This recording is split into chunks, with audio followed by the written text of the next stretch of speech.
Call of Duty World War II is out. And if you're lucky, you may have even been able to play it for a minute or two before, getting booted out of the servers or forced to sit at a black loading screen while you just watch the Sledgehammer logo just go over and over and over again. But if you're lucky, if your lucky star is shining in the sky, you may have even been able to get in and have a couple of games before having your rank reset or something ridiculous happen. But those times when you can actually get in, it's actually pretty fun to play. What's going on, guys? TBL here. Today we're going to be talking a bit about Sledgehammer's brand new Call of Duty offering, COD World War II. Going to be seeing some gameplay from that here today, and we're going to be talking about how exactly this game is panning out, whether it's fun to play or not, what I like, what I dislike about it, and a lot of the, I guess we could say, growing pains it's been having since its release. Now, you're going to have to forgive me, I am still a little bit under the weather. You're probably going to hear it in my voice over the course of this video, so I'm going to try not to go on too long.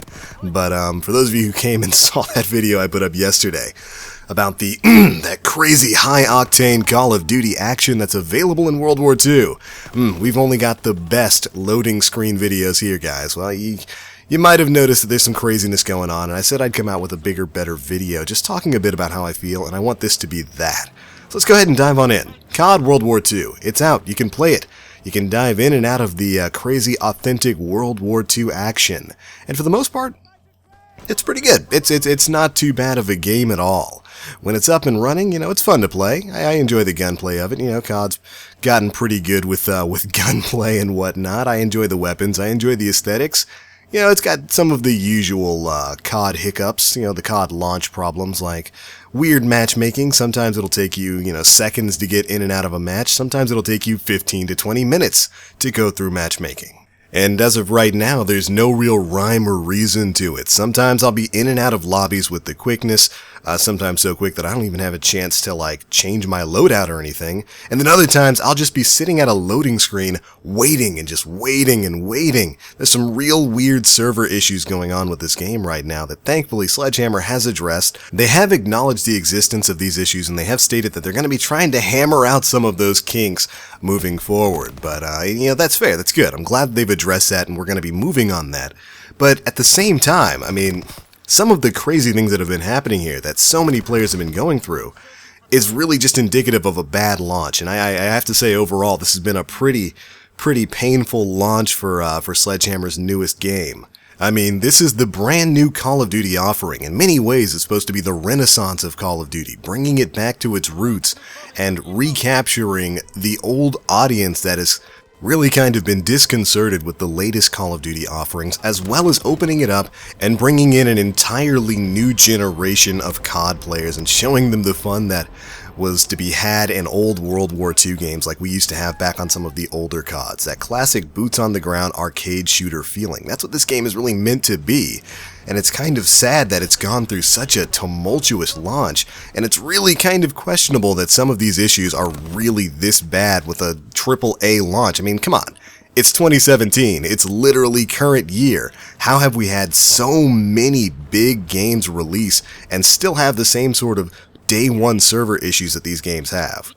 Just think back over the last year. Think about the craziness with the Destiny 2 launch, the server issues there, the Division, the crazy server issues with Battlefront, and just the brokenness of parts of that game. How in the world are we this far into the gaming universe and we still have crazy launches like this? It kind of blows my mind sometimes.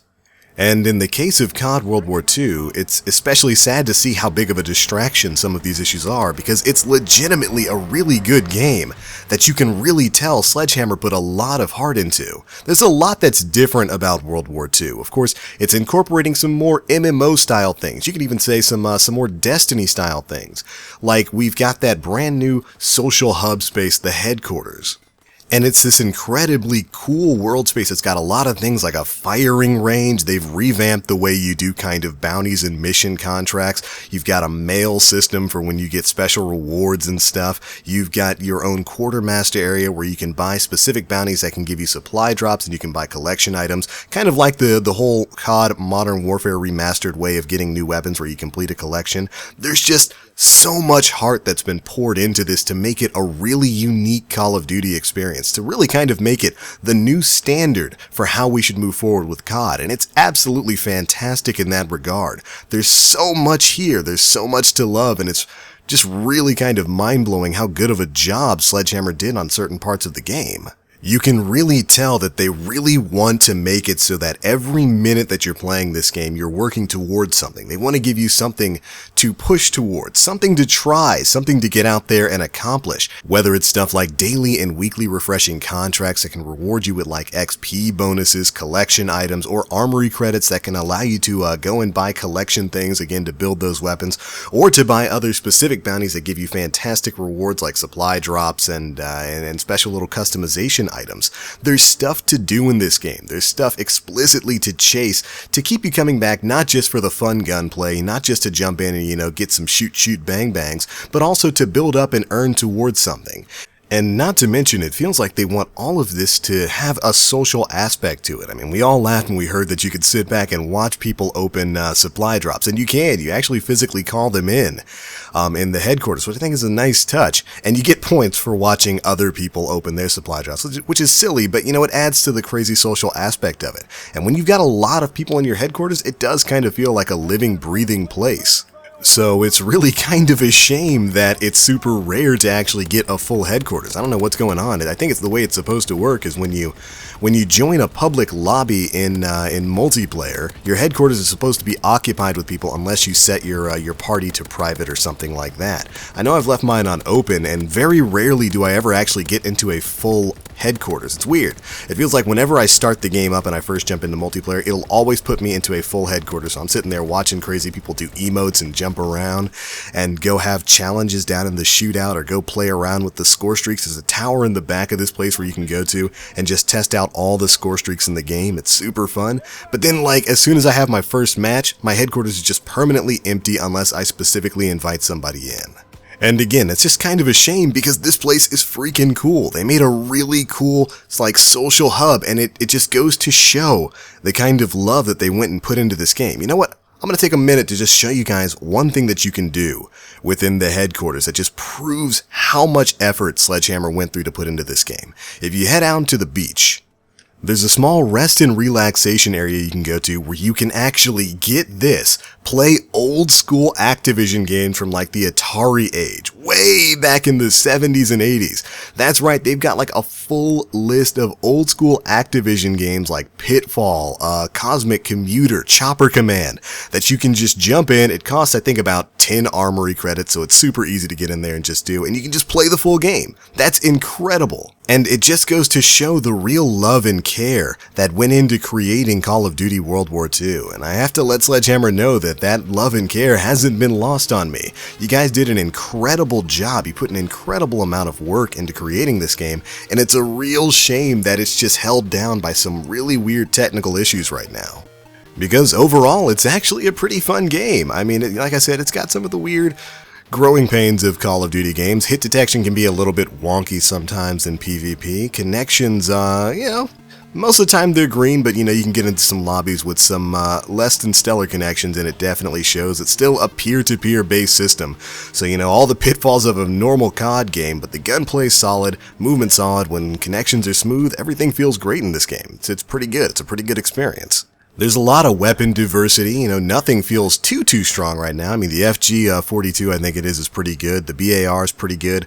I'm really digging my PPSH. Guys, I played a lot with this thing with the World War II beta, and it was probably my most used gun in the beta, and it's probably going to be my most used gun in the full game. I already got this thing maxed out, and I'm having a lot of fun with it. And that's another thing. They give you a lot of XP bonuses just for playing the game, so it's super quick leveling things up. I mean, whether it's just your weapons or your divisions, it feels like you're always unlocking something in this, which is good because, that keeps people playing when they see the shiny colors and the level up icon pop up.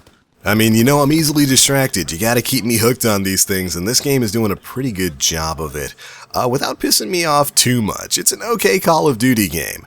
I think, overall, it's a pretty fun game. I think maybe SMGs could probably use a little bit of a buff, I'm a running gunner. I like my SMGs to be strong, and every now and again, it'll feel like man, I put like 10 shots into that dude. Why didn't he go down or something like that? Or hip fire just decides to miss when the guy's 2 feet in front of you. I don't know. Weird stuff like that that's just a little aggravating about the game, but overall it is very fun to play. I am enjoying myself on it. And that's really what I can say about this game. Is it the best Call of Duty game ever? Well, no, that goes to COD COD Modern Warfare. Not that World War II nonsense. Call of Duty Modern Warfare 2 is easily the best COD game, but this one is pretty darn fun. And hopefully it's going to get better in the future as they put out some patches and really start working on some of these crazy server issues that are going on right now, because getting up, signing in, and then sitting at a loading screen for 2 hours before you can play, you can miss me with that one. So if they get that worked out, stabilize the game a bit, I can absolutely say that COD World War II is probably going to be in a pretty good spot. But those are just my opinions of the game, and hey, I've only been able to play for half a day, and half of that day was spent staring at this screen right here. So, what do I know? But that's it for this one, guys. Thanks so much for watching. Be sure to let me know what you guys think of COD World War II down in the comment section below. I'm out for now. As always, I am the Black Link. You guys stay frosty.